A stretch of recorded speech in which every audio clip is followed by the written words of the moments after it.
Assalamualaikum warahmatullahi wabarakatuh.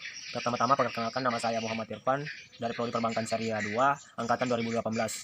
Eh, Tentu saja pada kesempatan ini saya akan membawakan materi yang yaitu organisasi dan kelembagaan BMT. Pertama-tama, saya akan menjelaskan tentang apa sih itu organisasi dan apa sih itu BMT. Jadi, organisasi pada umumnya dapat saya artikan yaitu sebuah wadah atau sebuah forum mempertemukan beberapa anggota yang terdiri dari beberapa anggota yang memiliki tujuan dan visi misi yang sama, terus memiliki struktur organisasi. Sedangkan kelembagaan BMT sendiri itu merupakan singkatan dari Baitul Mal wa Tanwil yang diambil dari Qasana Muamalah sesuai dengan risalah Islam. Pengertian Baitul Mal wa Tanwil dalam artian bahasa adalah rumah harta dan niaga. Dalam lebih luas dapat diartikan sebagai lembaga yang melakukan kegiatannya untuk tujuan sosial dan niaga dalam rangka mensejahterakan umat, yang dilakukan baik dengan menghimpun dana dari umat masyarakat dan melakukan penyaluran pembiayaan dalam sektor usaha real dan penyaluran dana harta kepada yang berhak. Itulah definisi dari organisasi dan definisi dari kelembagaan BMT sendiri. Selanjutnya saya akan menjelaskan kelembagaan BMT yang berkaitan dengan kelembagaan BMT. Jadi, istilah Baitul Mal telah ada sejak zaman Rasulullah SAW, lebih-lebih pada masa Khalifah Umar bin Khattab. Baitul Mal telah terbentuk sebagai lembaga ekonomi atas usaha seorang ahli fikih Walid bin Hisham sejak masa itu dalam masa selanjutnya.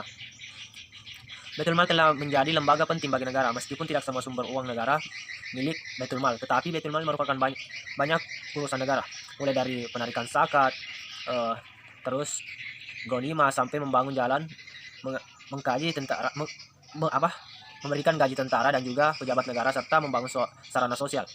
Dilihat dari konteks masa sekarang, Baitul Mal di masa itu menjalankan fungsi sebagai lembaga keuangan, lembaga pajak, lembaga sosial, dan lain sebagainya. Namun pengertian Baitul Mal tersebut di atas ini lebih menyempit maknanya dalam konteks BMT, yaitu Baitul Mal dalam konteks BMT hanya menjalankan fungsi sosial yang lepas dari kaitan politik negara. Baitul Mal dalam kaitan BMT mempunyai kegiatan menerima dan menyalurkan zakat, infak, dan sedekah dalam umat Islam yang bersifat komersial.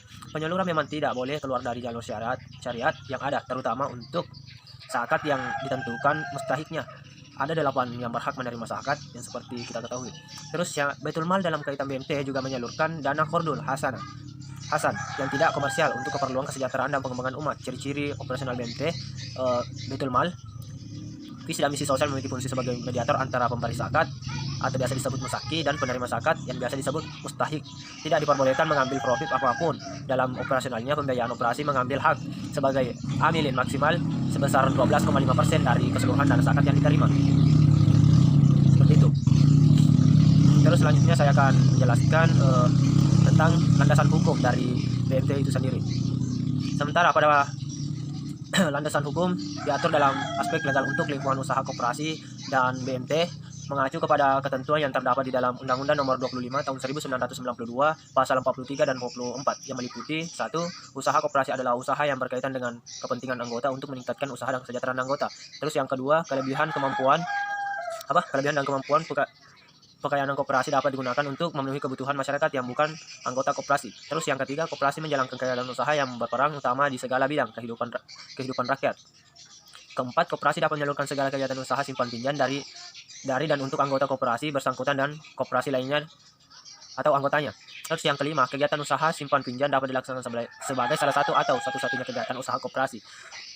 Selanjutnya dan yang terakhir itu, pelaksanaan kegiatan usaha simpan pinjam oleh koperasi diatur lebih lanjut dalam peraturan pemerintah. Selain mengikuti Undang-Undang Nomor 25 Tahun 1992 seperti yang saya jelaskan tadi, juga diatur dalam legalitas KSP atau USP, juga diperkuat lagi oleh peraturan pemerintah Nomor 10 Tahun 1995.